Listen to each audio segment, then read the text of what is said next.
Kedaulatan pangan tidak hanya sekedar ditentukan oleh kemampuan kita meningkatkan produksi pertanian kita, bagaimana kita meningkatkan kemampuan teknologi kita, tetapi yang tidak kalah pentingnya adalah sejauh mana kita mampu mempersiapkan, menyediakan lahan yang memadai. Ketika konversi lahan terus terjadi, maka kedaulatan pangan pun akan terganggu. Apalagi dengan tingkat pertambahan penduduk yang sekarang ini mencapai 1,52%. Artinya setiap tahun ada pertambahan 4 juta penduduk baru di Indonesia ini. Bagaimana lalu kita menyediakan lahan yang mencukupi agar kedaulatan pangan bisa kita kendalikan? Bersama saya, Surya Pratomo, inilah Economic Challenges.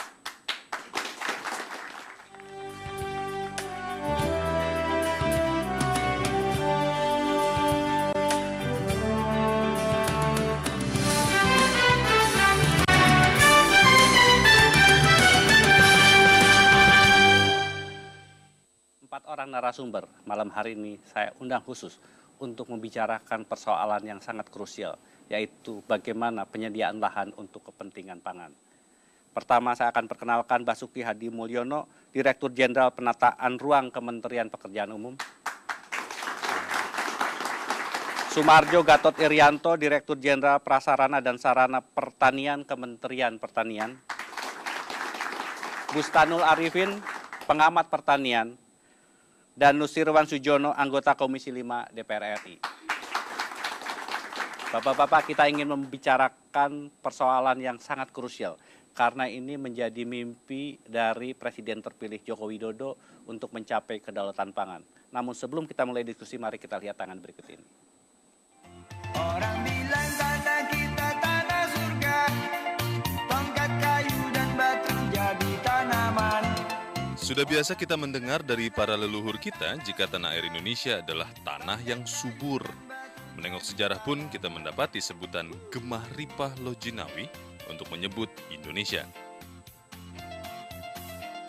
30 tahun yang lalu pada tahun 1984, Indonesia berhasil bersuasembada beras. Di masa kepemimpinan Presiden Soeharto itu tercatat 100.000 ton gabah, sebuah prestasi yang diganjar penghargaan organisasi pangan PBB, Food and Agriculture Organization atau FAO. Tapi itu dulu. Belakangan ini di tengah kemarau yang luar biasa, kita menghadapi ancaman terus berkurangnya pasokan bahan pangan. Lumbung-lumbung padi terus menurun produksinya karena banyaknya peralihan lahan dari lahan pertanian menjadi lokasi industri dan perumahan. Kesenjangan pembangunan di kota dan di desa juga ditengarai menjadi salah satu sebab terus raibnya sawah kita. Gemerlap kehidupan di kota menarik begitu banyak anak-anak petani untuk mengadu nasib di kota. Bertani tidak lagi menjadi pilihan menarik untuk memperoleh penghidupan. Disinilah nilai strategis rencana tata ruang wilayah atau RT/RW. RT/RW setiap daerah idealnya tidak bertabrakan dan benar-benar menjaga peruntukan lahan khususnya bagi lahan pertanian. Namun RT/RW ini pun masih belum selesai dan menjadi masalah mendesak yang harus segera dituntaskan. Pemerintahan Jokowi JK sudah menegaskan kedaulatan pangan sebagai target utama pemerintahannya. Program pemerintah yang baik ini menghadapi sejumlah masalah harmonisasi kebijakan dan koordinasi yang baik antar lembaga yang terkait. Kita tidak bisa lagi bermain-main dengan masalah lahan pertanian ini. Seperti sering kita dengar, jangan main-main dengan masalah perut.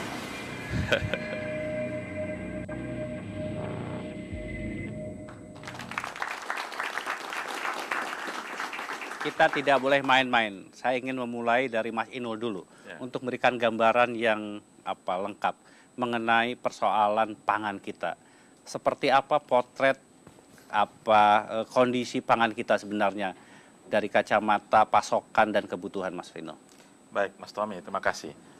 Tahun ini kemungkinan produksi beras menurun sampai 2%. Ya. Itu ramalan BPS yang nggak mengada-ada. Jadi artinya turun 2% itu dari berapa? Dari tahun lalu, dari 71 menjadi 69,9 sekian ya. Itu pun sudah warning, sudah ada tanda-tanda ada yang tidak beres pada proses produksi. memang menjadi kontroversial ketika kita tidak memiliki data yang kredibel ya, data yang valid. Oke, kita anggap saja itu sebagai given dulu. Beras, jagung naik tapi sedikit ya. Kemudian kedelai nyaris flat, gula juga nyaris flat. Sementara Mas Tommy tadi nanya kebutuhannya bagaimana, kebutuhan anak kecil tahu pasti selalu meningkat ya. Penduduk Pak Tommy tadi sudah sampaikan naik 1,5%. Yang mengerikan, yang ya sekaligus seharusnya dilihat sebagai tantangan, kelas menengah. Kelas menengah ini naik sangat dahsyat dan itu akan meminta produk-produk pangan, tidak hanya pangan pokok, tapi pangan-pangan yang lain dengan ada nilai yang naik kelas tinggi. ya kebutuhannya ya. Kebutuhannya naik. Ya. Jadi dari potret yang singkat seperti tadi, jika tidak kita pecahkan persoalan-persoalan yang mendasar tadi, saya katakan ada sesuatu dalam proses produksinya, mungkin tahun depan ya gimana dong, memulai pemerintahan baru dengan kondisi awal yang tidak mengenakan, saya pikir bagi beliau berdua, Pak Jokowi dan Pak Yusuf Kalla menjadi sesuatu yang merisaukan juga. Ya.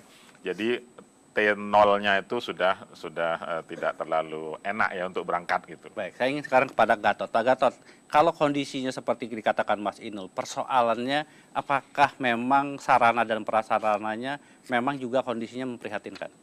Jadi saya akan memulai kalau bicara daulat pangan, sebenarnya kita harus bicara dulu daulat lahan. Ya.